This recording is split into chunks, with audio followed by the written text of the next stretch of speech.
Nursetia, nomor induk mahasiswa 2005-10-11-32P, mahasiswa ekstensi di Universitas PGRI Madiun. Pada kali ini saya akan mempresentasikan tentang tugas merangkum sebuah buku yang ditulis oleh Kenneth Ekendal dan Julie Ekendal eh, dengan tema tentang sistem analis dan desain. Yang pertama adalah peran sistem dan metode pengembangan, yaitu di sini di awal adalah tentang tujuannya, setelah mempelajari nanti tujuannya yang pertama dapat memahami materi tentang apa yang dibutuhkan sistem analis dan desain dalam pengorganisasian, yang kedua memahami berbagai macam peran sistem analis, dan yang ketiga memahami 3 metode pengembangan dasar, diantaranya adalah siklus hidup pengembangan sistem atau SDLC, kemudian pendekatan agile termasuk Scrum, dan tujuan objek sistem analis dan desain yang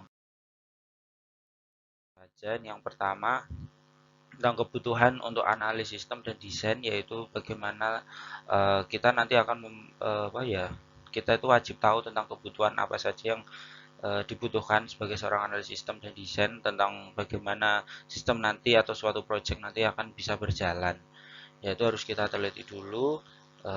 Sebagai pengembang itu harus tahu apa saja sistem dan desain yang diperlukan. Kemudian ada peran seorang analis sistem, yaitu analis sistem itu memiliki peran yang sangat penting, yaitu ketika membuat sebuah sistem dia harus bekerja sepenuhnya, bertanggung jawab sepenuhnya tentang eh, analisa sistem yang akan dibuat. Kemudian kualitas seorang analis sistem di sini juga ditentukan. Seorang analis sistem itu memiliki kriteria-kriteria khusus yang harus dipenuhi sehingga sistem dapat berjalan sesuai dengan apa yang diinginkan.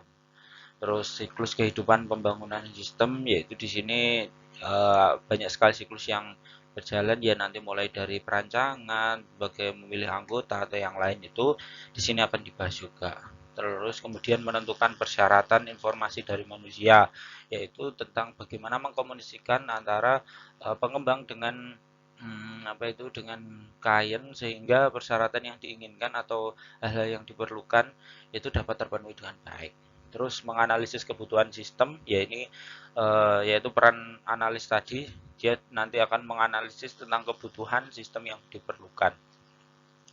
Kemudian merancang sistem yang disarankan, ya ini sebelum project itu kita berikan kita menyodorkan project kepada klien tuh biasanya kita harus punya rancangan sistem dulu, di mana di sini sudah ditentukan oleh seorang analis sistem.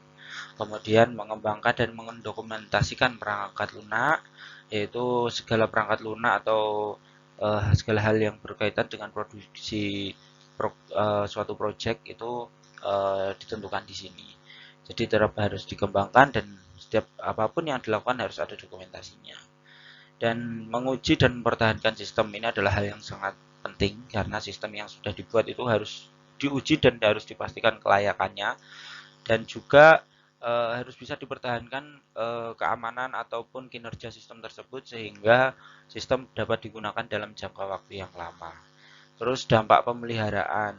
Nah, ini adalah berkaitan dengan mempertahankan sistem, yaitu sistem yang dibuat harus dipelihara sehingga penggunaannya bisa dilakukan di jangka waktu yang lama. Terus menggunakan alat pencatatan sehingga apapun yang terjadi itu masih bisa kita track, bisa kita pelajari lagi dengan alat-alat pencatatan itu sehingga kesalahan-kesalahan dapat diminimalisir.